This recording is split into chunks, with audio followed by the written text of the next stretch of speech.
Matheus, você tá aí? Consegue ouvir a gente? Opa, boa noite, pessoal. Consigo Boa noite, como é que você tá? Boa noite. Tô bem, vocês? Tô bem. O que você ia falar aí pra refutar a gente? Então, na verdade, eu cheguei no debate faz pouquíssimo tempo. O pessoal ficou me enchendo o saco aqui no WhatsApp só pra entrar pra se divertir, né? E na hora que eu cheguei, vocês estão lá? Eu não lembro exatamente qual. Eu não tô te ouvindo. Tá escuro, não tô conseguindo te ver também. A sua voz tá falhando e a sua câmera desligou sozinha. Ah, não, ela tá ligada. Só que tá aqui no escuro pra não acordar a minha filha. Tá bom. O microfone tá funcionando legal? Tá, pode continuar. O som dá pra te ouvir. Tá. Então, eu cheguei na live aqui faz pouco tempo. O pessoal falou pra eu entrar aqui pra debater, né? E eu queria que vocês apresentassem de novo quais são os seus argumentos contra a Imaculada Conceição e contra o celibato clerical. Vixe, a gente vai ter que voltar a live inteira, então 3 horas de live. Só para um pré-debate, eu perguntando para você, quais são as condições, em termos de material ou de evidência, para a Imaculada Conceição ela ser um dogma válido no catolicismo romano? Para ser válido, basta ter sido promulgada pelo Bispo de Roma, a partir da Cátedra de Roma, e precisa ter fundamentos escriturísticos, respaldo na tradição, e algum tipo de respaldo litúrgico também é bem-vindo. Ah, tá bom. Eu discordo disso por causa do seguinte. Isso, inclusive, está em Tomás de Aquino. Para Tomás de Aquino, isso é uma posição católica, o magistério e o papa eles não podem executar nenhum dogma que não esteja base no depósito de fé. Ou seja, você dizer, até que faz sentido assim, no sentido de, precisa ser controlado pelo papado. Só que para o papado transformar isso em dogma ou rejeitar, ele tem condições a cumprir. Então, se é uma doutrina que não está no depósito de fé e o papado transforma em dogma, isso é uma prova que falseia como falso o catolicismo romano como uma religião infalível, verdadeiro, que quiser chamar. Então, precisaria ter. Segundo, não é consenso no catolicismo romano que a doutrina precisa ter base escriturística. Na época da economaquia mesmo, João Damasceno defendia que os apóstolos ensinaram a iconodúlia só pela via oral, não ensinaram pela Bíblia. O que você está defendendo especificamente é a doutrina da suficiência material. O Geiselman criou isso em 1950, a partir de uns estudos patrísticos dele, no sentido de que todas as doutrinas que a Igreja Católica segue ou que ela promulga, na verdade, todo mundo que segue a suficiência material ela acredita que todas as doutrinas elas estão contidas na Bíblia. A tradição ela significa uma outra coisa, a tradição com T maiúsculo. Então, quando você diz que tem que estar na Bíblia, você está defendendo uma ala específica do catolicismo romano que defende que a Imaculada Conceição tem que estar na Bíblia. Mas, inclusive, salvo engano, tem autores desse histórico, ou seja, entre 1200 e 1800, que eles defendem que a Imaculada Conceição não está na Bíblia. Assim como tem autores que defendem que a oração aos santos não está na Bíblia, que a Assunção, etc. Então, seria uma defesa que eu estaria fazendo basicamente contra uma escola específica, não contra o catolicismo. Ô, Gaião, deixa eu só fazer um apontamento rapidinho, eu não quero nem interferir no debate, eu só quero citar rapidinho aqui, só para em consonância com o que você disse. Isso daqui, olha o que o Concílio de Trento vai falar, que é um concílio infalível, ecumênico, todo mundo conhece, vai falar que sustenta a Santa Madre Igreja quem compete julgar sobre o verdadeiro sentido e interpretação das Escrituras, ou também contra o unânime sentir dos padres, mesmo quando tais interpretações não tiverem de sair à luz em algum tempo. Ou seja, eles estão falando aqui que é proibido fazer alguma doutrina que seja contra o unânime sentir dos pais. Aí eu pergunto, se é proibido fazer uma doutrina que seja contra a unanimidade dos pais da igreja, qual pai da igreja que defendeu a Imaculada Conceição?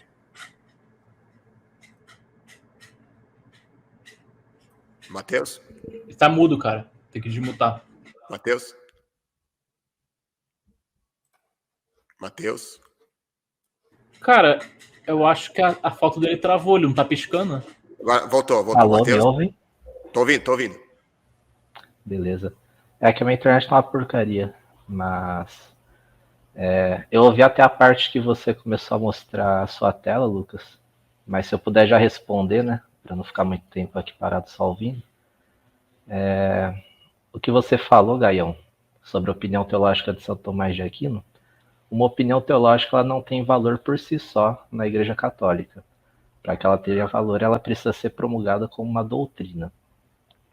E não existe um consenso, até onde eu sei, de quais são os fundamentos necessários para estabelecer um dogma. Até onde eu sei, se ele for promulgado por si só, exclusivamente na autoridade de um papa ou de um concílio ecumênico, ele pode valer como um dogma, mas todos os dogmas foram promulgados até então, eles possuem fundamentos escriturísticos, fundamentos na tradição, fundamentos litúrgicos e tudo mais. Um dogma ele não precisa ter necessariamente fundamento nas escrituras para ser promulgado como dogma. É bom que tenha, mas não precisa necessariamente. Porque o depósito da fé ele não depende de ter algo nas escrituras para fazer parte do depósito da fé. O depósito da fé ele é composto tanto pelas escrituras quanto pela tradição, e o magistério é aquele que interpreta corretamente e com o auxílio do Espírito Santo o depósito da fé. Então, no caso do dogma da Imaculada Conceição, por exemplo, você tem fundamentos escriturísticos, você tem fundamentos na tradição, você tem fundamentos na liturgia, você tem fundamentos em revelações privadas e você tem o fundamento da própria autoridade papal promulgando esse dogma com a aceitação universal dos bispos da Igreja de Roma. Então, todos esses são os fundamentos do dogma da Imaculada Conceição. Até onde eu sei, todos os dogmas são católicos.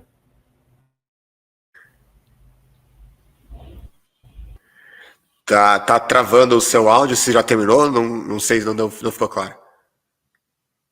Bom, tá travando a imagem dele, o áudio, mas só colocar o que o Thiago Dutra comentou aqui. São Vicente de Lerins diz que uma doutrina é válida se preencher 3 critérios: antiguidade, universalidade e consenso. Cadê a Imaculada Conceição seguindo esses critérios? Esse é o ponto que eu coloquei. Se não tem Imaculada Conceição nos pais da igreja, como que pode dizer que essa doutrina é fruto da tradição?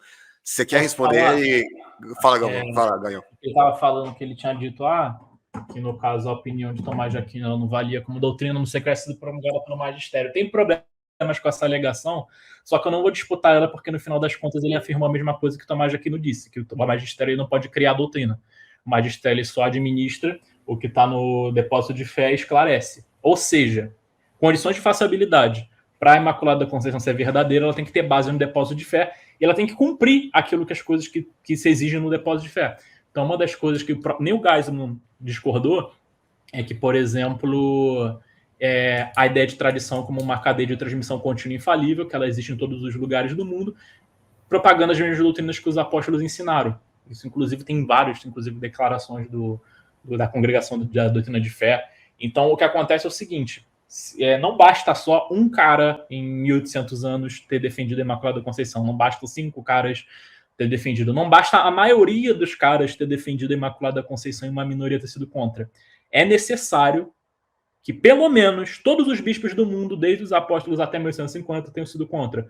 Mais do que isso, é necessário que todos os cristãos tenham defendido a Imaculada Conceição do tempo dos apóstolos até o tempo de 1850. Isso é falso. Tanto que, como eu citei do caso dos católicos de Utrecht, eles rejeitaram a Imaculada Conceição porque ela não passava na regra de Lerins, assim como eles refutaram quando foram contra a infalibilidade papal. Então, e existe um outro problema também, que a Igreja Católica, por ter esse conceito de tradição, tecnicamente o que o Tomás de Aquino fala ou é tradição ou é heresia.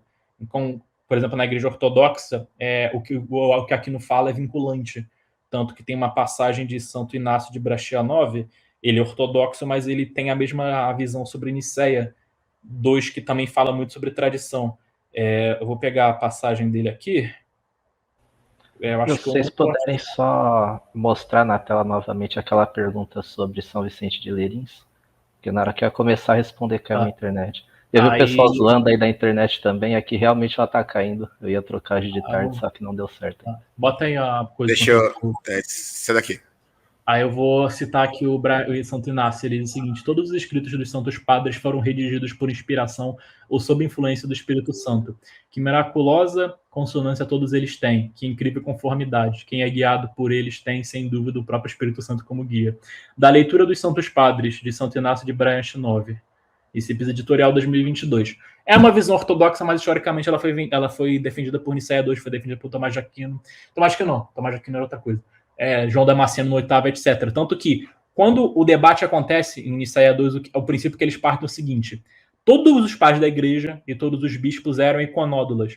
E o que eles faziam? Sempre que aparecia um testemunho de alguém que não era iconódula, ou esse cara era herege, ou o testemunho era uma falsificação. Quem diz isso, inclusive, é o próprio Thomas Noble, que é católico, e o Roger Pierce, que ele é um editor de texto patrístico muito famoso. Esse é o caso, por exemplo, de Eusébio. Eusébio era iconoclasta, mas como Eusébio tinha uns escritos que defendiam o semi-arianismo, eles descaracterizaram o testemunho de Eusébio por causa disso. Como Epifânio era um santo, e ele era conhecido por fazer milagre depois de morto, eles não podiam assumir que Santo Inácio, por exemplo, ele tinha defendido, São Epifânio tinha defendido isso. Então eles disseram que os escritos eram falsos. Hoje em dia, desde 1910, o consenso acadêmico é defendendo que, de fato, Santo Epifânio era verdadeiro. A Enciclopédia Católica fala isso, Kevin Knight fala, etc. e tal.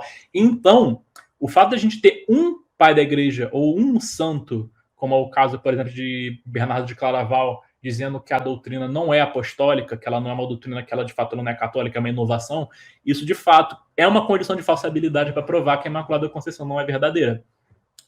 Segundo, de novo, a Imaculada Conceição, na época que foi propagada, ela não foi defendida por todos os católicos na época. Então, nem nas vésperas da canonização ela refletia uma universalidade.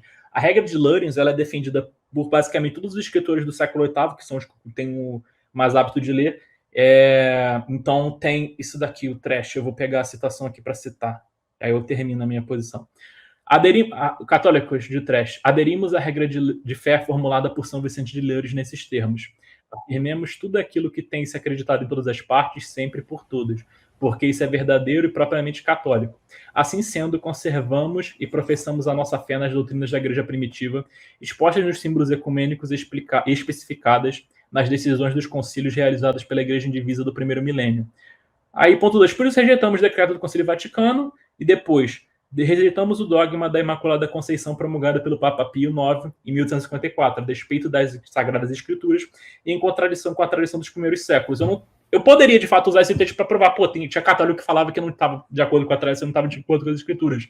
Mas eu vou mais longe e eu vou dizer no sentido de que, pelo fato de você, naquela época, e os católicos de Trash incluíam bispos, não ter uma uniformidade de crença na Imaculada Conceição em 1800 e bababá, é uma condição de falsibilidade para mostrar que a Imaculada Conceição é falsa. Então, com isso eu encerro o meu tempo. Fala, Matheus. Opa, acho que agora vai melhorar a internet que eu mudei para o 4G. Desde a hora que eu pedi para colocar a pergunta do São Vicente de Lérins na tela, eu não consegui ouvir nada com continuidade, ficou cortando o tempo todo. Tá aí a pergunta. Os 3 critérios que ele está apresentando, né? Antiguidade, universalidade e consenso.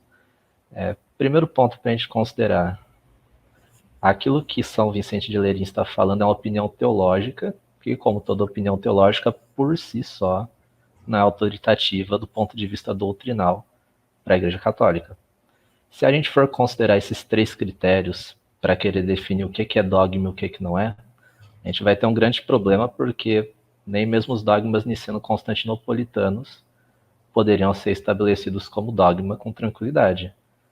Se você for, por exemplo, tomar o critério da universalidade para afirmar qualquer um desses dogmas, você vai se deparar em qualquer época da cristandade com uma série de divergências que não permitem chegar a uma universalidade, a um consenso geral entre todas as igrejas. Se você for tomar, por exemplo, o critério de antiguidade, muita coisa foi se desenvolvendo com o tempo. Muitas doutrinas, por exemplo, o dogma da virgindade perpétua de Maria, não é algo que por si só está presente nas escrituras de forma inequívoca, e não é algo que estava presente no primeiro século da cristandade. Então, quando que começa a valer esse critério de antiguidade? E o que é necessário para considerar que algo é universal e consensual? Então, esses critérios eles permitem nortear o debate para a gente definir se um dogma ele pode ser proclamado ou não, mas por si só esses critérios são insuficientes. Eles concedem motivos de credibilidade para o dogma, assim como qualquer outro fundamento, seja ele do depósito da fé, seja ele de uma revelação privada, seja ele da própria autoridade papal. Agora, nenhum dogma por si só ele pode ser provado, né? Isso é um ponto muito importante. Todos os dogmas dependem de fé e todos eles têm mais ou menos motivos de credibilidade. E a mesma coisa com o dogma da Imaculada Conceição. Ele tem bons motivos, motivos bem interessantes, mas como todo dogma, no fim das contas, não pode ser demonstrado de forma apodítica. Sempre vai depender ali de um ato de fé. Contra isso, eu queria realçar uma coisa que talvez tenha caído na live, que é o fato de que os católicos de Utrecht eles mencionaram a regra de Lewis não como uma opinião teológica, mas como um fato. O prefácio do livro de Teodoro Estudita, de Ceia 2, e de todos os outros escritos afirmam que, não chega a afirmar especificamente a regra de Lewis porque ele é um autor ocidental, mas afirma a mesma lógica de que a doutrina ela precisa ser universal e ela precisa ser contínua, ou seja, todos, sempre, em todos os lugares. Então, você dizer que é uma teoria privada porque ela não foi transformada em dogma é uma visão errada de como o catolicismo funciona. Na verdade, no catolicismo, o que conta como doutrina católica é aquilo que foi definido pelo magistério da igreja. Aquilo que foi definido pelo magistério da igreja... Você não tinha uma doutrina sobre imagens? Porque o pessoal que era iconódromo falou que tinha. Mas você está dizendo que não tinha decreto universal. Então, por que eles acusaram o pessoal de heresia se você não tinha um decreto, um magistério podendo positivar isso? Ele vale lembrar, Nicéia 2 condenou defunto. Então, isso cai, inclusive, contra a lógica da palpite moderno, de que você só pode ser herege depois que algo é confirmado pelo magistério. Mas você pode falar. Se você está incorrendo numa heresia antes dela ter sido promulgada, você está incorrendo numa heresia material, né, uma heresia formal. Uma heresia material é quando você tem a matéria da heresia, mas você não tem a formalidade da definição dela para você poder ser condenado naquela heresia. É aquilo que é definido no Código de Direito Canônico hoje, na diferença entre heresia material e heresia formal. Mas eles no foram caso condenados. Da formação, eles foram condenados retroativamente. Do que eu acho, ou do que a edição moderna fala. Eu estou dizendo Nicéia 2 condenou o cadáver. O Sexto Concílio Ecumênico condenou o Papa Honório quando ele estava morto. Orígenes foi condenado num concílio ecumênico 300 anos depois de estar morto. Então, quando você me diz, não há doutrina católica é assim e tal, eu estou pegando uma fonte primária e está dizendo que não é assim. O que estaria me indicando é que existe uma corrupção na forma como a própria Igreja Católica entende os dogmas dela, ao ponto de que ela mesma está agindo contra o magistério, porque se você não pode condenar uma pessoa e foi condenado mesmo assim, então tem essa questão. Da mesma forma, essa é uma visão, inclusive, você estava citando sobre desenvolvimento de doutrina, que o desenvolvimento de doutrina, curiosamente, é uma especulação privada. E é uma especulação privada que foi acusada na época pelo próprio cardeal Manning como uma heresia, que ela cai, de fato, no modernismo, ela é condenada à passende, ela é condenada no julgamento antibandeirista. Então, você está baseando muitas coisas que você está falando em teólogos privados. Por exemplo, é uma heresia formal, mas é material. Teologia privada. Estou me baseando no Código de Direito Canônico. Teologia privada. Enfim. Eu estou me baseando no Código de Direito Canônico. Para a gente afirmar que algo é doutrina católica, ele precisa estar presente em algum documento magisterial. E aquilo que a igreja define nos seus documentos magisteriais tem diferentes níveis ali de assentimento que a gente tem que ter, desde uma fé como uma verdade revelada e dogmática, até uma simples submissão religiosa do intelecto e da vontade. Tem todos esses critérios bem definidos no Código de Direito Canônico. No caso das condenações de cadáveres, né, como você falou, existe um debate se essas condenações elas são legítimas ou se elas não são, porque condena-se as ideias dessas pessoas. E isso pode ser feito, você pode condenar ideias retrospectivamente, mas não significa que essas pessoas estão recebendo uma imputação de culpa por isso. Até porque para uma culpa ser imputada em uma pessoa, não basta ela ter incorrido em uma heresia material, ela também precisa estar ciente de que aquilo é uma heresia e ela também precisa com pertinácia reiterar aquela heresia, segundo o Código de Direito Canônico. Então, por exemplo, a questão da condenação do Papa Honório I, ela costuma ser levantada por católicos tradicionalistas como um exemplo de que um Papa pode cometer heresia, enquanto católicos continuistas costumam afirmar que um Papa não pode cometer heresia, para daí fazer toda a defesa ali do magistério pós-conciliar. Entre os católicos continuistas, a afirmação de que o Papa Honório, ele foi, apesar de ter sido condenado, ele não incorreu em uma heresia de fato, né? Aquela condenação não teve um efeito de fato. Então tem todo esse debate. Lembrando, né? Aqui eu estou falando de uma perspectiva teológica moderada. Eu não sou um católico fundamentalista e tradicionalista, e também não sou um católico liberal. Eu sou um católico que segue aquilo que está definido pelo magistério pós-conciliar. Tá, com relação a isso, não é isso que os concílios falam. Eles condenam a pessoa, eles condenam eles reforçam essas condenações. Isso que você citou do Papa Honório é até interessante, porque a Igreja Católica Ocidental ela removeu as passagens que tinham a condenação de Honório para poder não pagar mal. Mas, inclusive, tudo que eu falei sobre que eu não estou conseguindo abrir os trabalhos porque eu não estou lembrando dos títulos de Teodoro Studita falando sobre a tradição, etc. Sempre foi na Igreja Automedieval, até a Igreja Automedieval e antes disso também, a ideia de que a pessoa ela já é herética, ela já é condenada antes de um concílio falar sobre. A ideia do concílio é simplesmente dar uma posição oficial sobre algo que sempre foi a doutrina da Igreja, que é inclusive a visão de Aquino, que é a visão da Igreja Católica por esse tempo todo. Então, por exemplo, na controvérsia iconoclasta, eles já partem do princípio que os iconoclastas estão errados sem ter um concílio sobre. E quando, na carta que vocês consideram autêntica, né, a carta do Papa Gregório II a Leão III, ele se chama, ele pede para falar que vai organizar um concílio, o Papa diz que não. Porque o Papa sabe que se fosse feito um concílio com o imperador iconoclasta, os conciliares seriam iconoclastas e a causa deles ia perder. Então, ele fala assim, não, você não tem que nem pegar no assunto, você tem que parar de falar sobre isso.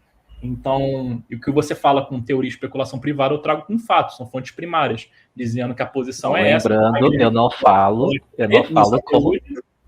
Calma, eu não falo como uma teoria privada, eu falo como doutrina católica promulgada pelo Código de Direito Canônico. Tudo que eu estou falando aqui como critério de doutrina católica é sempre aquilo que está publicado nos documentos magisteriais. Nunca é opinião teológica de um santo ou qualquer outra coisa que não tenha um valor oficial. A questão que você falou, por exemplo, de uma heresia ela ter sido sempre heresia antes mesmo dela ter sido determinada assim, de fato, ela era uma heresia antes dela ter sido determinada assim. Mas o fato de uma pessoa ter incorrido nessa heresia não significa que ele é um herege formal. Uma pessoa incorrendo numa heresia torna ela um herege material, independente dessa heresia ter sido definida ou não. Agora, se a pessoa está incorrendo numa heresia material, ela sabe que isso é condenado, e ela de forma pertinaz insiste naquela heresia, aí sim ela se torna um herege formal e ela está sujeita ali às penalidades de um herege formal.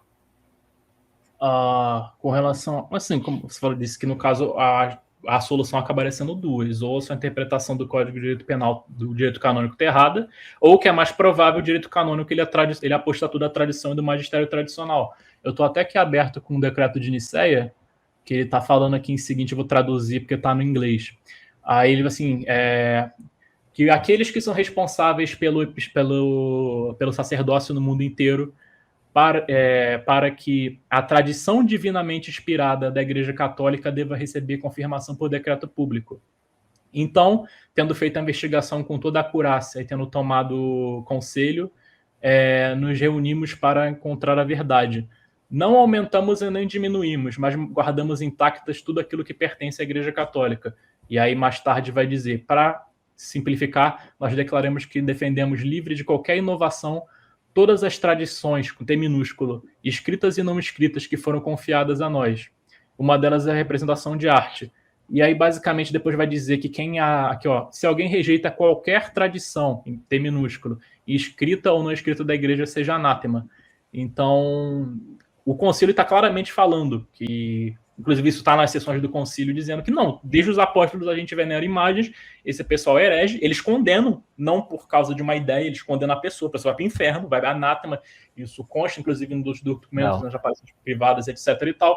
Então, o que acontece é o seguinte, a Igreja Católica ela mudou, porque eles viram, obviamente, que não existe consenso patrístico, que nem aquela citação que eu falei de Santo Inácio de Brest-Chateauneuf, com relação a todos os dogmas dele, e a gente não precisa nem chegar, porque esse debate tem a seguinte perspectiva, a perspectiva protestante, a perspectiva católica e a verdade objetiva, que provavelmente tem alguma coisa, está em alguns desses dois lados, e pode não estar em nenhum. Quando a gente volta, por exemplo, no século XII, e a gente vê, na verdade, acho que é 13, mas 12, Bernardo de Claraval, e a gente está partindo do princípio que os apóstolos ensinaram a Imaculada Conceição, e que você tem um santo igual Bernardo de Claraval, ele não é o único, existem papas falando contra, existem bispos, existem pais da igreja, etc., ensinando, inclusive ele dizendo que não existe uma tradição e que isso é uma inovação, é impossível que a Imaculada Conceição seja uma doutrina que tenha sido ensinada pelos apóstolos e tenha sido conservada por tradição até 1850. É impossível. Até porque, se fosse simplesmente, isso objetivamente, eu não estou entrando em posição protestante ou posição católica, é impossível ele não saber disso. Se ele não sabia, e aconteceu o que aconteceu com todo mundo no século XII e aconteceu na Idade Média, que ele ia ser censurado, e ele ia ter as obras dele queimadas, ele teria que abjurar formalmente da sua posição. Ou então, após a morte dele, a carta teria que ser publicamente queimada, e não foi isso que aconteceu. Inclusive, tanto isso quanto a Assunção, existiam papas que diziam que tinham certeza com relação a esse dogma, como é o caso, acho que, do Bento XIV. Então, pelo critério objetivo, a Imaculada Conceição ela não passa como um dogma nem cristão e nem católico. E isso independe se a posição nova do edição do Direito Canônico 2022 fala o contrário, ou 2024. Quanto à questão dos apóstolos terem ensinado a Imaculada Conceição, realmente a gente não tem nenhuma evidência disso. A Imaculada Conceição é um desenvolvimento teológico tardio e também doutrinário tardio na história da Igreja Católica. Isso não significa, no entanto, que se trate de uma inovação sem nenhum tipo de fundamento. Todo desenvolvimento doutrinário na Igreja, ele precisa ter o seu fundamento em doutrinas anteriores e ele não pode inverter esses ensinamentos anteriores. Então, uma continuidade doutrinal entre aquilo que a Igreja ensinava no passado e aquilo que a Igreja ensina hoje. E aí só um comentário sobre a questão dos anatematizados terem ido para o inferno. A Igreja nunca afirmou que uma pessoa está de fato no inferno. Isso é incapaz, a Igreja é incapaz de afirmar esse tipo de coisa. O anátema é uma expressão de condenação, mas isso não é uma garantia de que a pessoa foi condenada ao inferno. Ainda mais quando a gente considera que a pessoa já tinha falecido no momento daquela condenação, quando a gente considera todos os critérios de mitigação da culpabilidade de um pecado, de uma heresia e tudo mais. E só sobre a questão de não existir uma doutrina no passado, ela não poder ser promulgada como um dogma. O desenvolvimento doutrinário acontece de forma orgânica, e muitos dogmas que foram definidos pelos primeiros concílios ecumênicos, eles não existiam originalmente na cristandade, da mesma forma que o dogma da Imaculada Conceição. Se a gente for afirmar, por exemplo, a questão da iconodúlia mesmo, que vocês tomaram, não existia uma tradição evidente, que pelo menos a gente não sabe, né? Não existia uma tradição evidente no período apostólico do uso de imagens. A questão da união hipostática das duas naturezas do Cristo. Isso foi um desenvolvimento teológico que aconteceu posteriormente na cristandade e que veio a se firmar como um dogma. Esses desenvolvimentos todos, eles têm fundamentos escriturísticos, teológicos, patrísticos, litúrgicos e tudo mais, mas ainda assim são desenvolvimentos. Isso é modernismo teológico, só para avisar. A definição que... Primeiro que desenvolvimento de doutrina é teologia privada. Você estava falando muito, Tomás de Aquino, isso, Tomás de Aquino, isso aqui, que você está usando é teologia privada. Não, desenvolvimento de doutrina é uma definição doutrinária católica que você encontra nos documentos magisteriais. Ela foi formulada como opinião teológica pelo Cardeal Newman, e depois ela foi definida doutrinariamente pela Igreja. Infalivelmente não, porque ela não foi definida ex cátedra, mas é uma doutrina, e como toda doutrina católica, ela exige no mínimo dos fiéis uma religiosa submissão do intelecto e da vontade. E uma doutrina, ela também não pode contradizer as doutrinas anteriores. Você não pode ter uma inversão total de um ensinamento doutrinário católico. É claro, existem diferentes tipos de doutrina. Existem doutrinas que pertencem a matérias de fé e moral como essa, e existem doutrinas que são disciplinares, que podem mudar e tudo mais. Com relação a isso, eu queria destacar que eu não acredito. Existem muitos adeptos humanistas que tentam afirmar que a Igreja Católica ela alinhou, teoricamente, ela se alinhou com o desenvolvimento de doutrina. Isso é coordenado por uma ala que não acredita no desenvolvimento de doutrina, apesar de ela não ter sido tão expressiva agora por causa de canonização, etc. e tal, mas ela existe. Então, o grande problema que eu tenho é uma pessoa que diz a falar a respeito do catolicismo oficial e trata sempre com teologia privada e condena o que de fato é teologia oficial e a tradição como teologia privada. Então, peguei aqui umas citações do caso de... Não é Nicéforo, não, é Teodoro Estudita. Ele fala o seguinte, com relação a, por exemplo, o caso das imagens. Porque a palavra da verdade é una e inabalável por natureza. Não é sujeita a divisões de opinião ou mudanças com o tempo, porque ela também mantém e proclama as mesmas doutrinas, já que é livre de qualquer subtração ou adição. As fábulas da falsidade, porém, porque elas são fragmentadas e diversas em opinião, sempre mudam de uma posição para outra, proclamando uma coisa hoje e depois mantendo o oposto. E nunca permanecem no mesmo lugar, já que elas são sujeitas às variações da pressão, as pressões da variação e da mudança. E João Damasceno, não busquemos aprender uma nova fé, destruidora da tradição ancestral. São Paulo nos diz, se o homem ensinar outro evangelho além do que foi ensinado, que ele seja anátema. O que isso é significativo? Você estava dizendo muito a respeito de desenvolvimento de doutrina, aqui de novo uma opinião privada, em que, por exemplo, é possível você ter um Bernardo de Claraval ensinando o contrário, negando que exista um ensino apostólico, um ensino na igreja no século XII sobre a Imaculada Conceição, e você tem em 1850 alguém dizendo o contrário disso. Cai no que Nicéforo falou, que baseado em Nicéforo não, Teodoro Estudita falou, que Nicéia falou, que João Damasceno falou, que a igreja alto-medieval falou, e que, no caso, é questão de lógica. Se você tem Bernardo de Claraval negando que exista isso na igreja, você tem 1800 falando que existe uma contradição. E o que você está defendendo, na verdade, não é teoria de desenvolvimento de doutrina, é teoria da evolução de doutrina, que ela é condenada pelo magistério, inclusive.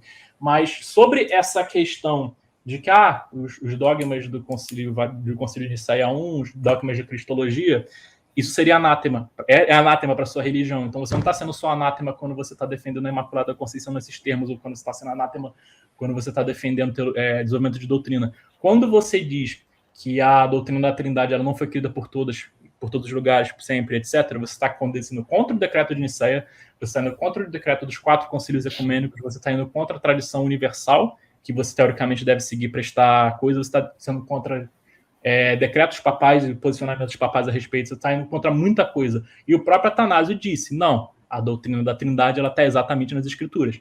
E, inclusive, é uma crítica que os protestantes fazem aos humanistas, dizendo que os humanistas eles estão simplesmente palpitando sobre o que Atanásio, sobre o que Nicéia disse, sem simplesmente ter sentado a bunda na cadeira para ler o que de fato eles disseram. Então, quando você diz que a Trindade não está na Bíblia, que ela não era uma querida desde sempre, enfim, que ela não segue a regra de lei, você vai para o inferno, amigo. Não é uma questão do que eu acho, do que eu não acho. Eu, de fato, acredito, eu mantenho. E eu nem preciso manter, porque a sola escritura ela não tem que acreditar em infalibilidade de tradição. Para a Trindade ser verdadeira, basta ela estar na Bíblia. Mas você não pode, como você está na condição de um católico.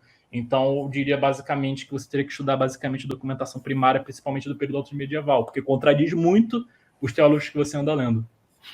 Eu não ando lendo teólogos. Eu me baseio única e exclusivamente nos documentos magisteriais da Igreja. Logo no começo desse debate eu falei que todos, absolutamente todos os dogmas católicos têm fundamentos no depósito da fé, seja ele nas Escrituras, seja ele na tradição. Isso significa que todo o desenvolvimento doutrinal e todo o desenvolvimento dogmático católico, ele não é uma inovação, ele não passa a existir a partir de um momento sem qualquer fundamentação anterior. Ele possui ali as suas sementes, que estão pouco desenvolvidas em um primeiro momento, e pela inteligência que o Espírito Santo concede aos fiéis ao longo do tempo, a gente vai progredindo no conhecimento do depósito da fé. Quando a gente olha nas Escrituras, por exemplo, a gente percebe que um doutor da lei, um mestre da lei, ele é aquele que da lei consegue tirar sempre coisas novas e coisas velhas. A mesma coisa acontece com o depósito da fé.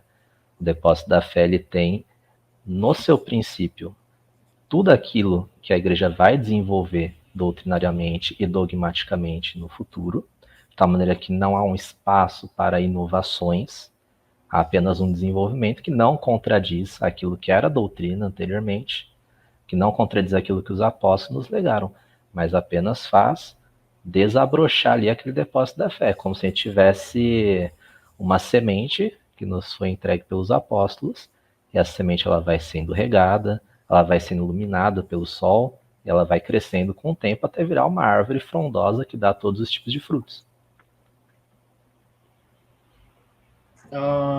Com relação a isso, é aquilo de novo, são sempre petições de princípio para afirmar, não, a Igreja Católica é isso, a Igreja Católica é aquilo, inclusive baseado no Newman, que é a especulação privada, em que... Não, lembra que eu falei que uma opinião teológica, enquanto ela é opinião teológica, ela não tem valor por si só autoritativa. Ela pode ser verdadeira, mas ela não é vinculante aos católicos. Eles podem se associar a ela na medida em que ela não contradiga a doutrina atual da igreja. No momento em que uma opinião teológica é definida como uma doutrina, a partir desse momento os católicos devem, no mínimo, uma religiosa submissão do intelecto e da vontade àquela doutrina, ou pertencendo à matéria de fé e moral, especialmente se for definido dogmaticamente, aí um assentimento completo de fé. Então, não estou recorrendo a nada que seja opinião teológica privada. É sempre o juramento, vou citar o juramento antimodernista, que ele costuma ser muito usado para condenar a teoria de Newman, que é o que você estava dizendo. Eu citei diversas vezes e repetidas vezes o exemplo do Bernardo de Claraval, como um caso de que ele transforma e falseia a Imaculada Conceição como uma doutrina falsa. E aí ele diz o seguinte, do juramento antimodernista, quarto lugar: aceito sinceramente a doutrina transmitida até nós desde os apóstolos por meio dos padres ortodoxos, sempre e no mesmo sentido e na mesma sentença, e portanto rechaço de ponta a ponta a invenção herética da evolução dos dogmas, que passariam de um sentido ao outro diverso, do qual primeiramente a Igreja sustentou. Igualmente condeno todo o erro pelo qual o depósito divino entregue à esposa de Cristo, para que seja fielmente guardado, substitui-se uma invenção filosófica ou uma criação da consciência humana, lentamente formada pelo esforço dos homens que, posteriormente, deve se aperfeiçoar por um progresso indefinido. Isso aqui foi basicamente do que você ensinou sobre Trindade, sobre Imaculada Conceição, etc., que a Igreja vai trabalhar e desenvolver a Imaculada Conceição a partir de, agora a gente acredita em impecabilidade mariana, agora a gente acredita nisso, vamos juntar tudo e vamos criar um dogma. Mas a gente todo mundo aceita, então vamos discutir. Isso é modernismo. Isso é condenado no juramento antimodernista. Você não pode. Documentação primária, isso é contraditório, como eu falei. É impossível os apóstolos terem ensinado uma doutrina que chega do nada, Bernardo de Claraval, e fala que não existe. E se ele afirma que ele não existe naquela época, é porque ele tinha conhecimento de causa para dizer que não existe. E se não existe, você está passando de fato uma igreja de uma época que não acredita nisso, numa época para uma igreja que acredita nisso. Isso falseou a Igreja Católica. Eu acho que eu não tenho nenhuma contribuição para falar a respeito desse assunto, porque já está mais que provado. A gente até testemunho de Papa sobre, que foi citado aqui. A Imaculada Conceição foi uma crença minoritária a partir de uma certa época na Idade Média. Aí, mesmo na época que foi proclamada, ela não era acreditada por todos os católicos. Isso falseia a doutrina católica como falsa. Você citar a semente, etc., eu não me baseio em analogia, não me baseio em especulação privada, eu me baseio no que está na fonte primária.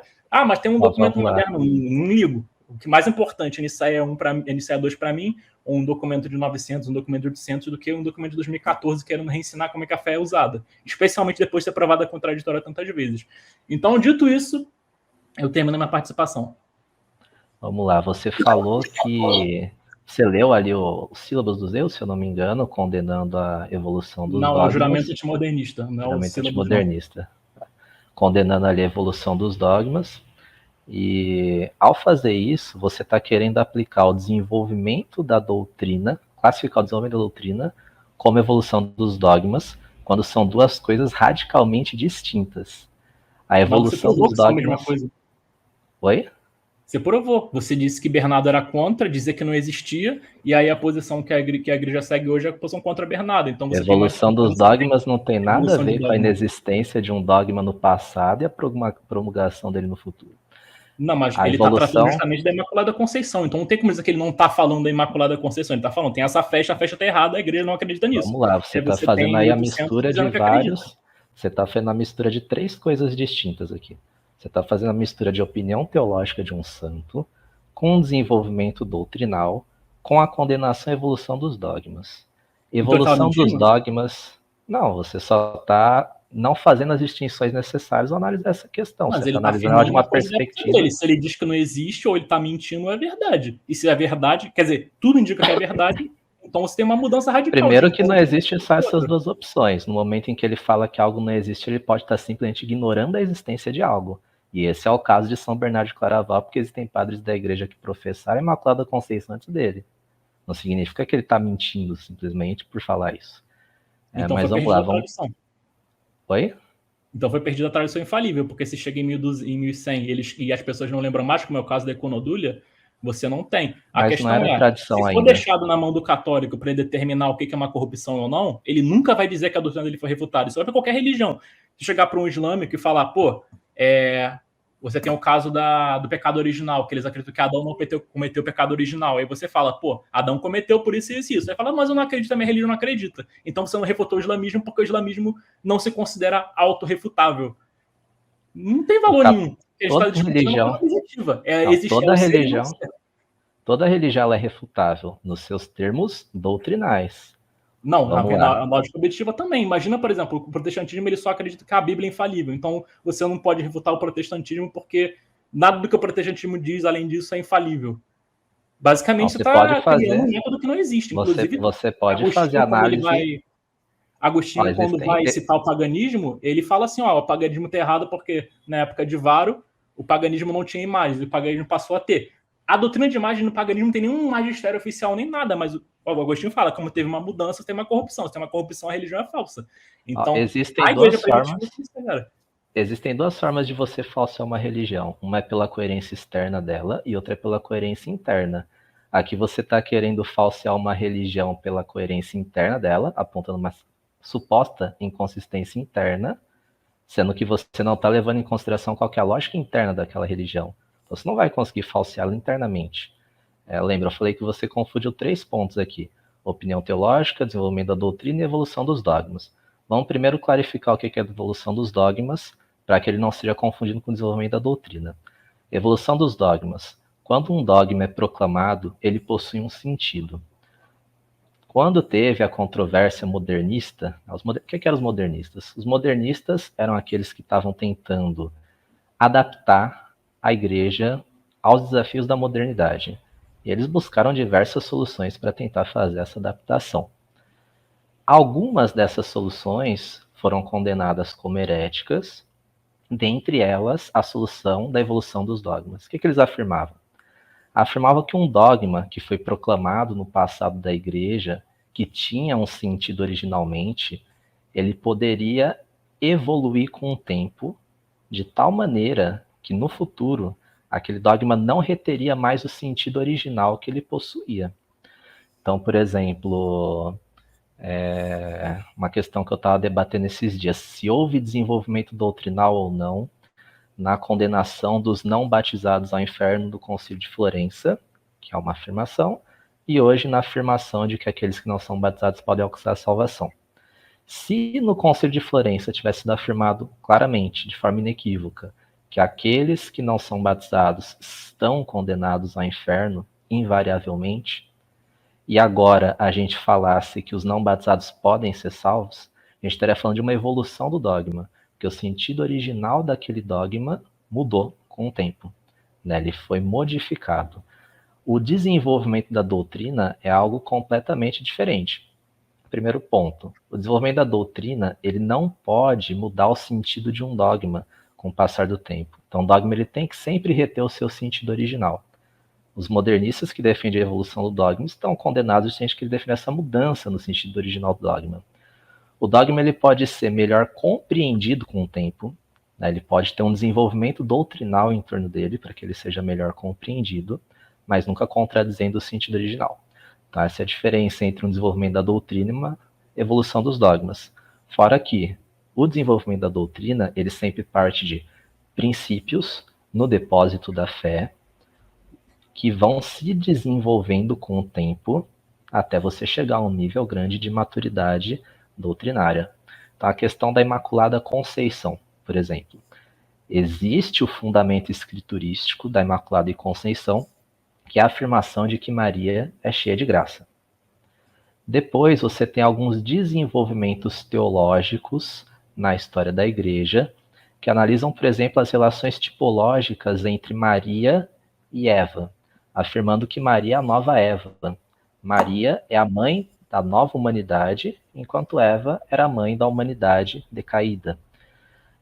Maria deu o seu sim no mesmo estado de pureza, de ausência de pecado, em que Eva deu o seu não. Você tem aí desenvolvimentos teológicos de tipologia bíblica.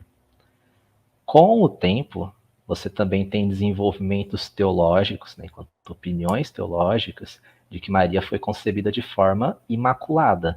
Você encontra isso, por exemplo, em São Teodoro Estudita, você encontra isso em São João Damasceno, você encontra isso em patriarcas ortodoxos, inclusive, você encontra isso em São Gregório Palamas, você encontra isso em diversos teólogos cristãos, que retêm isso como uma opinião teológica.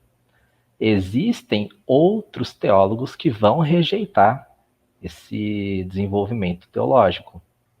Agora, o fato de haver discordância entre teólogos no momento em que uma opinião teológica ainda não está definida, não tem muita relevância para a igreja enquanto doutrina.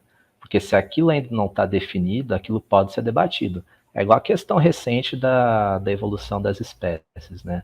Haviam aqueles que afirmavam que Adão, que deu origem à humanidade, era único, afirmavam o monogenismo, e havia aqueles que afirmavam que Adão representava diversos agrupamentos humanos que deram origem à humanidade. Quando Pio XII condenou essa segunda posição, né, o poligenismo, na Humanigênesis, essa opinião teológica deixou de ser autorizada, né, de ser professada pelos teólogos. Apenas o monogenismo, que foi definido doutrinariamente, passou a ser uma opinião teológica aceita. E agora doutrinária, né? E aí, com a questão da Imaculada Conceição, você tinha essa divergência entre teólogos cristãos. Com o tempo, você teve desenvolvimentos litúrgicos em torno da Imaculada Conceição. Ali, por volta do período da modernidade, você já começa a ter revelações privadas que estimularam a devoção à Imaculada Conceição. Então, a igreja decidiu fazer uma consulta de todos os bispos para ver se essa crença da Imaculada Conceição tinha fundamentos suficientes e se ela poderia ser definida como um dogma. Então, considerando fundamentos escriturísticos, presença nos padres, desenvolvimentos teológicos, celebrações litúrgicas já presentes, revelações privadas, a igreja definiu isso como um dogma. Então, um desenvolvimento doutrinal era algo que já existia nas escrituras, era algo que foi se desenvolvendo entre os padres da igreja, entre teólogos cristãos, liturgicamente, até ser definido como um dogma. Então, essa é a diferença entre o desenvolvimento doutrinal e a evolução dos dogmas. Agora, se no passado da igreja, por exemplo, tivesse afirmado que apenas Jesus Cristo nasceu livre do pecado, imagina que existisse esse dogma, apenas Jesus Cristo e mais ninguém. Maria, inclusive, foi concebida em pecado. E hoje a gente chegasse a afirmar a Imaculada Conceição, aí a gente estaria falando de uma evolução dos dogmas, porque o sentido do dogma original teria se perdido, teria se mudado completamente. E era isso que os modernistas católicos, que foram condenados pela igreja ali por volta do século XIX, começo do século XX, professavam. Era um erro muito crasso que eles estavam cometendo. Era uma tentativa de resolver os desafios teológicos da modernidade, né? Mas eles foram muito fora da casinha e foram condenados justamente. Com relação a isso, de novo, você fez uma distinção teórica, né, entre evolução do dogma e desenvolvimento do dogma, mas a forma como você defendeu a Imaculada Conceição cai dentro do sistema de evolução de doutrina, ou seja, você cai como modernista. Porque a partir do próprio exemplo que você citou... não existe evolução de doutrina, é só evolução dos dogmas. Eles falam sobre que Maria é a nova Eva. A gente tem o próprio caso... Vou pegar o próprio caso mais caso de Bernardo de Claraval. Bernardo de Claraval como o próprio juramento antimodernista diz, na mesma sentença e no mesmo entendimento. Se Bernardo de Claraval não tem o mesmo entendimento e não tem a mesma sentença da Imaculada Conceição, isso é óbvio no documento, então ele está indo contra o dogma. Então o dogma não pode ir contra ele. E da mesma forma, como já foi citado aqui com relação, você citou de...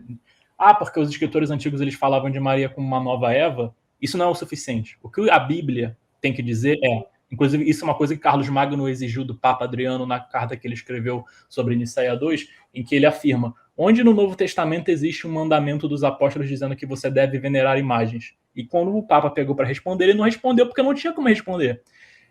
A forma como os iconódulos de Nicéia II defenderam era basicamente simples. Não está na Bíblia porque eles ensinaram isso pela tradição oral, mas isso é falso. O próprio Academia Católica diz que não existia um decreto apostólico ou um histórico antigo dizendo que era para venerar a imagem, porque não era simplesmente dizer, não, é uma passagem do Novo Testamento de alguém venerando imagem. Não, era para ter um mandamento dizendo que era para venerar imagens. Da mesma forma, com a Imaculada Conceição, você precisa ter um ensino apostólico óbvio, dizendo para você salvo, porque a Imaculada Conceição é necessária a salvação, você tem que acreditar que Maria nasceu imaculada. E você não tem isso na Bíblia, você não tem isso nos pais da igreja antigos, como você citou, eles faziam a comparação com Nova Eva. Isso era a suposta semente que você falou. São João Damasceno, ele falou claramente, mas São João Damasceno era do século VIII, ele era funcionário público do neto de Maomé, ele não é um cristão primitivo.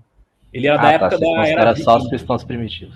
Ele era contemporâneo de Carlos Magno, praticamente. Então, ele obviamente não é um cristão primitivo, ele não é igreja primitiva. Ele é considerado patrologia porque vocês consideram patrologia até Nicéia II. Em alguns casos, na igreja ortodoxa, a patrologia funciona até hoje. Todo mundo é pai da igreja, praticamente, até 2022, 2024.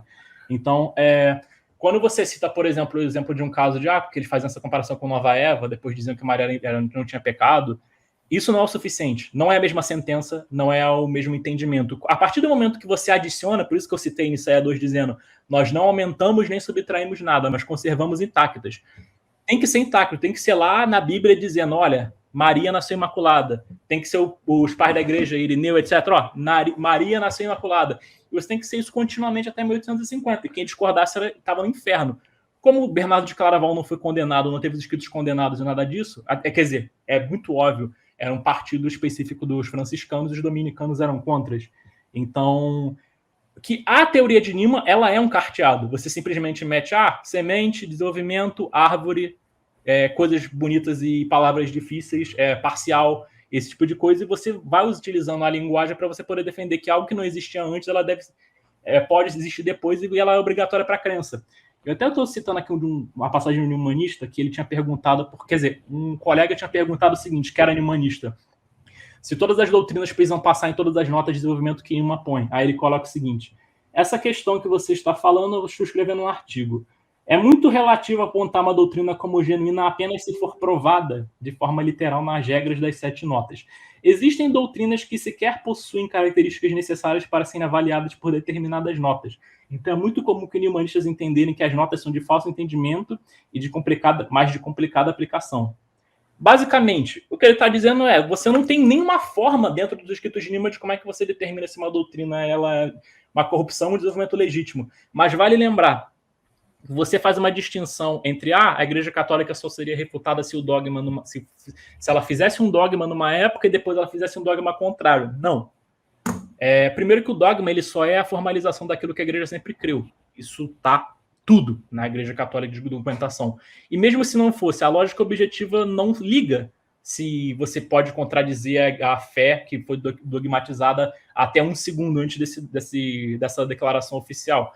Porque se fosse o caso, a gente não teria que levar o catolicismo a sério como uma religião. Então, o que acontece é o seguinte, quando você tem, de fato, qualquer distinção, mesmo a menor que seja, uma adição ou uma subtração na crença que foi nesse período todo, você já tem uma falsabilização contra o dogma. E o próprio caso do Newman, que você estava citando, Newman, de fato, quando ele vai teorizar o desenvolvimento de doutrina, ele fala, olha, desenvolvimento é isso, não pode mudar o sentido. Só que ele chega numa parte do ensaio e diz, não, o papado não existia no século I. O episcopado foi surgir depois. O papado ele era uma profecia que ainda não tinha sido cumprida. E o que é mais óbvio, que é difícil de negar, Newman diz que até o século V, ele diz, ele tem uns erros aí, que até o século V não tinha sido introduzida imagem nas igrejas. Ele também diz que a iconodúlia é uma coisa que só vai ser desenvolvida, só vai aparecer lá para os tempos de João Damasceno. Ou seja, por mais que o cardeal Newman ele defina, e vocês definam o desenvolvimento de doutrina como uma coisa, isso e aquilo, a prática é que vocês fazem exatamente a evolução de doutrina. Então não vamos confundir isso. O fato de vocês definirem as duas coisas não significa que vocês caiam na definição que vocês não querem cair. Então, o fato de, mesmo se a gente tivesse uma doutrina que só foi transformada em dogma agora, em 2024, se antes disso o histórico da tradição da igreja dizia o contrário, e quando eu digo tradição da igreja, estou falando da forma mais multifacetada possível, então esse dogma é falso. E qualquer religião vai ser assim. A gente pegou, por exemplo, o caso do paganismo com o uso de imagens. O paganismo ele não tem um magistério, mas mesmo se ele tivesse, e ele não tivesse dogmatizado uma posição sobre imagem, o próprio fato de haver essa mudança falsearia como o Agostinho usou para falsear o paganismo como falso. Da mesma forma, como nem tudo no islamismo é considerado infalível, etc., o fato de existirem certas crenças que eles não condenam também falseia. Seria basicamente como se eu chegasse na igreja da pastora Damares e ia falar, a pastora Damares ela fazia orgia e matou o marido. Tá, mas quando é que a pastora Damares fez um concílio dizendo que matar o marido é dogma? Ou que matar o marido é moral? Eu falei assim, não, mas ela fez, então você tem que sair da igreja dela. Então, da mesma forma, a questão é que vocês sempre fazem essa questão de não, você só pode refutar a minha religião se você usar as minhas regras, inclusive que são regras que nem se aplicam à religião em si, mas é um mega sistema intricado que basicamente eu só posso refutar a sua religião como falsa se você achar que eu achei uma contradição nela. E uma coisa pode ser falsa sem ser contraditória. Simples assim. Bom, você pode falsear uma religião a partir da coerência externa dela, que é aquilo que você está querendo fazer agora, tranquilamente. Né? Isso aí faz parte do debate religioso. Agora, se a sua pretensão fosse fazer uma falseabilidade interna a partir dos próprios termos católicos, aí você precisaria estar de acordo com a coesão interna da religião católica. Né? Você tem isso. Por exemplo, querer afirmar ali, fazer uma oposição entre desenvolvimento doutrinário e evolução dos dogmas, por exemplo, é uma forma de violar a coesão interna da igreja. Mas, só para confirmar, você afirmou que para que haja um desenvolvimento doutrinal, os apóstolos precisariam ter dito aquela doutrina claramente, teriam que ter transmitido essa doutrina claramente para a igreja, certo? No caso, eu disse que para a Imaculada Conceição ela não é só uma doutrina, como, por exemplo, digamos, uma coisa muito específica de um detalhe sobre o episcopado, mas a Imaculada Conceição e a Assunção, esses dois dogmas, eles são fenômenos históricos, ou seja, eles acontecem na história. Então, quando os apóstolos eles vão endereçar, por exemplo, quando o apóstolo Paulo ele vai citar sobre quem pecou ou não, a exigência que a religião cristã e a própria lógica exige que ele fale que Maria ela se enquadra como uma pessoa que não é impecável. Mas, enfim, tá meio tarde já, mas basicamente, tipo, nesse caso precisaria, o caso específico, que eu sei que você vai citar, mas a Trindade não tá na Bíblia. Mas Atanásio disse que estava. Então, sei lá, se o que mais reflete a opinião do catolicismo eu considero como Atanásio do que o que você diz.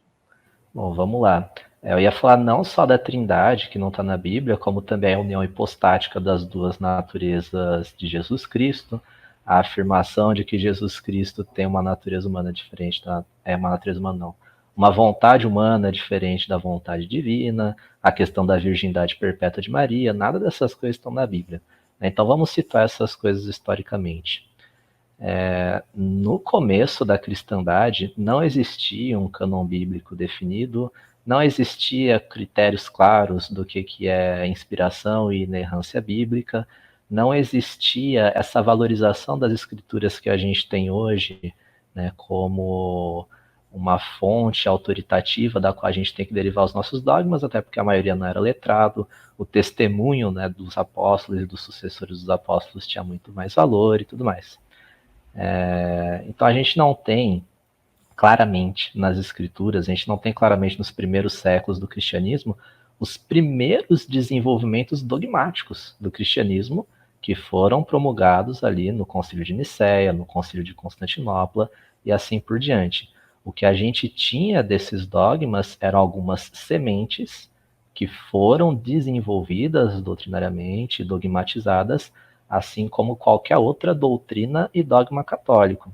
Se você pega a triadologia ortodoxa, por exemplo, que afirma que a Trindade se trata de uma essência divina em 3 hipóstases, você tem a menção ao Pai, ao Filho e ao Espírito Santo nas Escrituras, de forma separada e por vezes de forma unida, mas você não consegue derivar das Escrituras exclusivamente o modo como as pessoas divinas se relacionam entre si e se relacionam com a essência divina.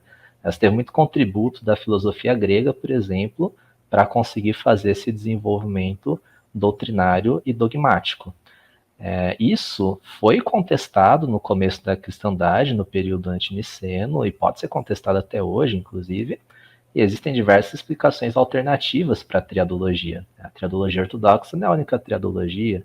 Se a gente for tomar, por exemplo, a concepção de Cristo, né, como o Logos, e o Logos como algo criado e não como algo gerado eternamente pelo Pai, é uma forma diferente de você explicar a segunda pessoa da Trindade.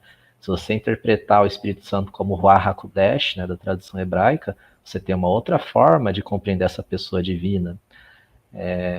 Então, basicamente, todo o desenvolvimento dogmático do cristianismo, inclusive dos primeiros concílios ecumênicos, dependeu do desenvolvimento da doutrina, da mesma forma que qualquer outro dogma católico. Todos esses dogmas, independente de terem sido promulgados nos primeiros concílios ecumênicos ou nos últimos concílios católicos, todos esses dogmas eles passaram por desenvolvimentos a partir de sementes da doutrina que os cristãos foram crescendo em entendimento com o passar do tempo. E isso é diferente de evolução dos dogmas, né? A gente precisa reiterar que a evolução dos dogmas um dogma foi proclamado em um sentido, em um momento, e com o passar do tempo, ele mudou o seu sentido, né? Não corresponde mais ao seu sentido original. Então, Banzoli, só para a gente, já devia ter pelo menos botar umas considerações finais. Porque... faz essas considerações e aí a gente encerra, então, porque já... Eu só vou encerrar. É porque eu estava dando a sugestão, porque senão vai parecer que eu estou sendo favorecido. Vou citando aqui do Inácio de Branche 9. Não existe ortodoxia. É uma humilha para o triunfo da ortodoxia. É um autor ortodoxo, mas as ideias dele coadunam com o que a igreja acreditava na Alta Idade Média. Não existe ortodoxia nos ensinamentos humanos e nas filosofias. A falsa razão reina em todas elas, é o fruto da queda. A ortodoxia é o ensino que o Espírito Santo deu a Deus ao homem para sua salvação. Onde não existe ortodoxia, não existe salvação. Aquele que for salvo, antes de todas as coisas, deve manter firmemente a fé católica, a fé da qual deve ser mantida totalmente e incorrupta, sem a qual ele irá perecer eternamente. Se fizer uma distorção do credo de Atanásio. A questão é, quando você fica insistindo muito nessa questão de que seria evolução de doutrina, se fizesse um dogma e só depois que o dogma foi feito mudasse o sentido. Só que não é isso que está na... Essa é a evolução do dogma. Antimodernista. O que está entendido no geralmente antimodernista é que se você mudar o sentido que o dogma ele só é a proclamação daquilo que a igreja sempre acreditou. E, obviamente, a igreja não pode ter acreditado sempre numa coisa que Bernardo de Claraval disse que não acreditava, a não ser que ele estivesse mentindo. E que você citou, mas, sei lá, João Damasceno, etc., mas era, sei lá, Europa Oriental, Oriente Médio no século VIII, que depois foi esquecido. Então é uma outra mudança. Mas não chegou nem no Ocidente, porque a igreja era dividida nessa época. Mas a questão se teve mudança, a gente tem com Bernardo de Claraval, que quando a Dúlia de uma hora tem um sentido, depois tem outro, da mesma forma como você tem os autores primitivos falando, olha, Maria é nova Eva, mas no ensino Imaculada Conceição, isso já é uma adição. Se já é uma adição, cai em Niceia 2, cai no 9º Concílio Ecumênico, cai inclusive em Trento, cai em tudo. Não tem como basicamente explicar isso de outra forma. Então, isso que você citou, porque a Trindade não está na Bíblia, Atanásio diz o contrário, Niceia diz o contrário. Então, se você está me dizendo que o que você está afirmando como opinião, na verdade, é o que está escrito no magistério atual, o magistério atual contradiz Niceia. Se contradiz Niceia, o magistério atual se apostatou. Da forma como a gente sempre disse que apostatou.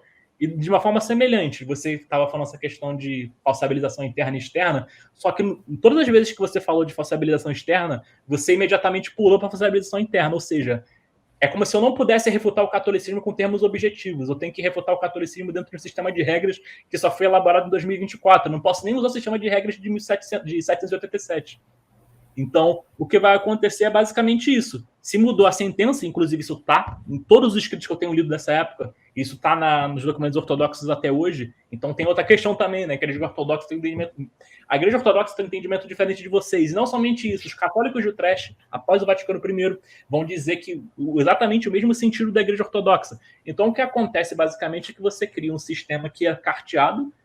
Você pode, basicamente, é só você esperar o dogma ser proclamado e você pode ter uma bagunça, você pode nem ter tradição, e você vai ter justamente a corrupção da regra de learning, você vai poder perder e alterar de forma como você bem entender. Então, acho que eu já repeti muitas coisas que eu já tinha dito antes, então a única coisa que eu posso dizer a respeito disso é que é especulação privada e corrupção moderna. Isso encerro. Certo. Vocês querem mais uns 3 minutos para considerações finais? Ou o que Eu vocês acho acham? que isso assim é a consideração final, porque eu já falei um monte de coisa igual. Tá. Pô. Então, ó, fala aí, Matheus, considerações finais, então. Bom, são muitos pontos que o Gaião comentou, não vou conseguir responder todos eles agora, mas eu também vi alguns comentários aqui passando na tela. E o que eu diria para vocês é que é muito importante não cair em idealizações e não cair em fundamentalismos e também não cair em espantalhos, em desonestidades, quando a gente vai fundamentar as nossas posições e quando a gente vai criticar uma religião. Como o Gaião falou, por exemplo, de falsear a religião. Eu falei que tem como falsear uma religião a partir da sua coerência externa e a partir da sua coerência interna. Se você vai falsear uma religião a partir da sua coerência interna, você tem que estar atento ao funcionamento interno daquela religião. Você não pode sair inventando espantalhos sobre aquela religião e esperar que esses espantalhos sejam suficientes para falsear ela. Não, a gente precisa ter honestidade nesse tipo de debate. E eu falei também sobre não cair em idealizações e não cair em fundamentalismos, porque senão a gente vai estar construindo ali o nosso sistema de crenças, a nossa tradição, em cima de elementos que a gente escolheu ao nosso bel prazer para sustentar as nossas posições e que não correspondem à realidade.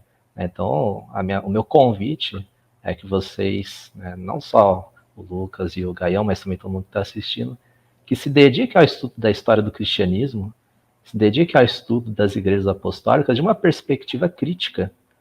Não busquem fundamentar suas posições e idealizações em apelos à autoridade, em coisas que simplesmente nunca existiram. E saibam distinguir as coisas. Uma coisa é opinião teológica, outra coisa é desenvolvimento doutrinal, outra coisa é dogma, outra coisa é evolução dos dogmas, outra coisa, muito importante que não foi falado aqui, que eu vi algumas pessoas se confundindo nos comentários. Aquilo que está nas atas de um concílio é diferente daquilo que foi definido como cânon de um concílio. Existe todo um estudo teológico de quais são os níveis de inspiração e de infalibilidade no depósito da fé, na ação da igreja, em um concílio ecumênico, por exemplo. Então, tem muitas distinções que precisam ser feitas antes de a gente fazer um debate de uma forma superficial, pautadas em espantalhos e tudo mais. É claro, é importante também dizer que aqui eu estou representando uma perspectiva católica moderada. Existem divergências de opinião teológica entre os católicos sobre esses temas, especialmente católicos tradicionalistas, sedevacantistas principalmente, vão divergir bastante daquilo que eu estou falando aqui. Mas é isso. Eu descobri que, embora o debate tenha sido entre o Matheus e o Gaião, quem foi refutado foi eu. Então foi muito bom saber isso. Vamos terminar o debate com uma oração? Uma oração? Tá, você puxa aí, você que é o mediador. Eu? Não, eu porque senão ele vai querer... isso aí. Não, eu queria... Uma parada ecumênica. Eu posso fazer uma oração, mas eu queria só fazer umas considerações do debate. Óbvio que minha consideração vai ser parcial, porque eu sou protestante, eu sou o dono do canal, né? Então, o Matheus não vai gostar muito, mas eu quero fazer só algumas observações bem pontuais, assim, que eu fiz algumas anotações aqui. Ao meu ver, daquilo que eu vi no debate, a gente poderia resumir em Roma, os argumentos do Matheus em geral, que Roma está certa porque Roma diz que está certo, ou seja, o que se desenvolveu em Roma tem que estar certo, mas o que se desenvolveu, por exemplo, na Igreja do Oriente, aí é como se não tivesse valor nenhum, ou seja, tudo que Roma vai defender sempre vai estar certo pelo simples fato de que Roma defendeu, mesmo que contrarie o que a Bíblia, o que os pais da igreja, ou mesmo que os doutores da igreja falaram. E qual que é o problema disso? O problema é que é um argumento onde a conclusão já está dentro da própria premissa. A premissa de que Roma está certa, então dentro dessa premissa vai estar tirando a conclusão dela.